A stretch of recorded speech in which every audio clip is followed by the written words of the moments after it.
We just went through the NFL draft. We watch the playoff every year. There are some things, some very, very obvious things that are not going to surprise anyone. Even if you're a casual amongst us, even this will make sense to you. One thing we keep seeing when it comes to the playoff and teams that make the playoff and then the NFL draft is, and get ready for this shocking headline, college football playoff teams, as it turns out, are the teams getting the most guys drafted in the NFL. Collective gasps all around. And if my science only went that deep, then it would be a shame that we're littering this fine show with that low caliber and information tool. But no. We're going to go much deeper than that. I'm not doing two immunities in the same segment, by the way. So 14. Now, here's a good stat. 14 of the last 16 college football playoff teams followed that playoff with being top 5 in overall players drafted. And you may think, oh, so the exceptions are, the TCUs of the world, right? No, TCU included.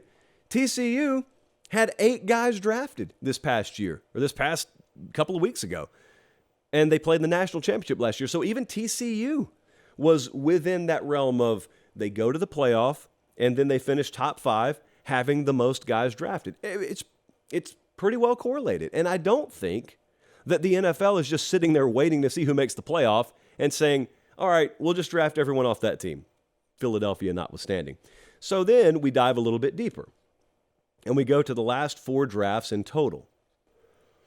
And I just wanted to know, Jesse, hit me with it. Who's had the most guys drafted? Rounds 1 through 7. Who's had the most guys drafted? Georgia leads the way. This is over the last 4 seasons. If you're watching on YouTube, you already know the surprise team at number 2. But if you're listening on podcast, who has had the second most players drafted in the past 4 seasons? I'll even tell you it's a team from the SEC West. Now you really think it's Bama. It's LSU. 37 players. Bama's close behind with 36 players. That surprised me. I got to be real with you. That surprised me. And then you got Michigan and Ohio State, each with 32. I think that surprises some people. Now, this isn't just first round. It's rounds 1 through 7, obviously. You also round out this list with Penn State, Florida. This is me holding my tongue. Swamp 24/7, that's me holding my tongue because I'm told I always dunk on Florida at any opportunity. This would be a good time to tell you Florida's the only team on this list that's had 2 losing seasons in the last 4. I could do that, but I'm not doing it. Oklahoma, Notre Dame, Clemson, by the way, they round out the top 10 of schools with the most players drafted in the last 4 years. So I said, well, Jesse, anecdotally, that list makes a good point. Georgia, yeah, they've obviously been really good. And Bama, they've obviously been really good. LSU, mixed bag, but really good last year. So here's what we found out.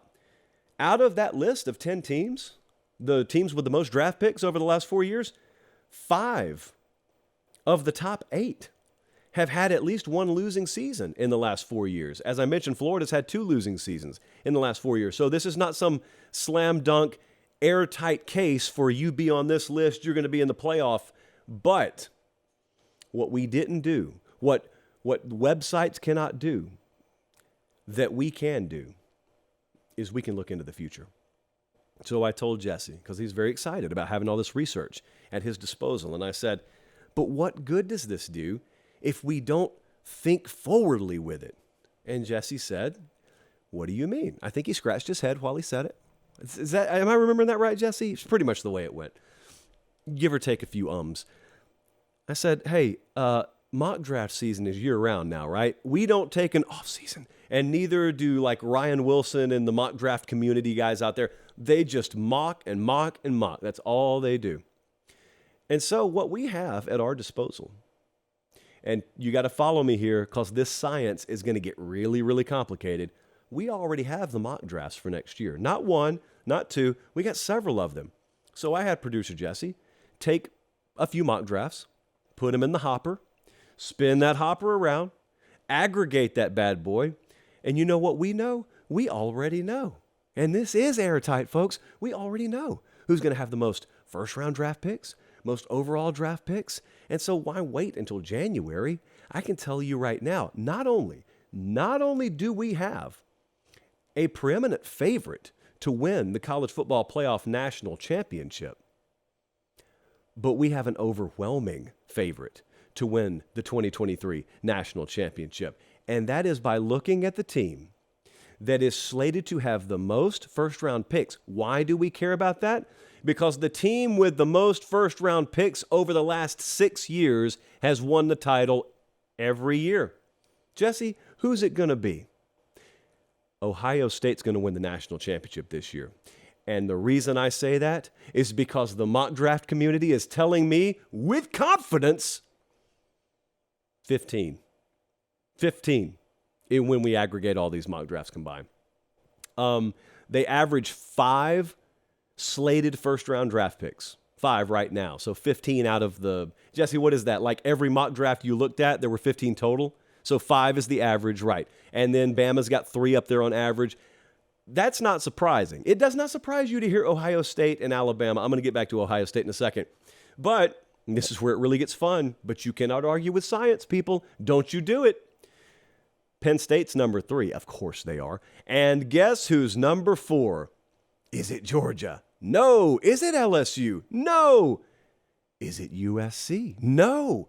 It's Washington with 2.3 averaged out projected first-round draft picks. It should be noted that Penn State, Washington, and Texas are all tied. But for the sake of calamity, I put Washington up there at 4. Go back to Ohio State for just a second, because I'm going to say the same thing about Texas later in the show. You don't think that's going to happen, do you? I know you guys like the back of my hand. Really, I know you a lot better than the back of my hand, because if you think about it, who wastes a lot of time looking at the back of their hand? Only psychos do that. I don't think you guys have the faith in Ohio State that the science does. You are doubting science tonight. Did whomst amongst you thought that it would come to this on this evening here in early May? But Ohio State, the mock draft community is telling you, as plain as day, they're going to win the title this year. Vegas has them with the 4th best overall odds. Yes, you heard that right. 4th best overall odds. Michigan has not so quietly crept into the catbird seat. They're the favorite to win the Big Ten this year. Georgia's the favorite to win it all. Bama's number 2. Michigan's number 3. Ohio State's number 4. There's LSU at 5. What do we think about this? Do you think Ohio State's good enough at offensive tackle? Do you think Kyle McCord will go wire to wire as the starter? Will Devin Brown take over? Will Devin Brown just win the job outright? We know they've got the depth in the backfield. We know they got the depth at quarterback. We know they've got the hungriest coaching staff probably in any sport in America, but especially college football. I am looking forward to this. I don't know what my prediction is going to be, but I expect very big things from the Buckeyes this year. And hey, so does the science.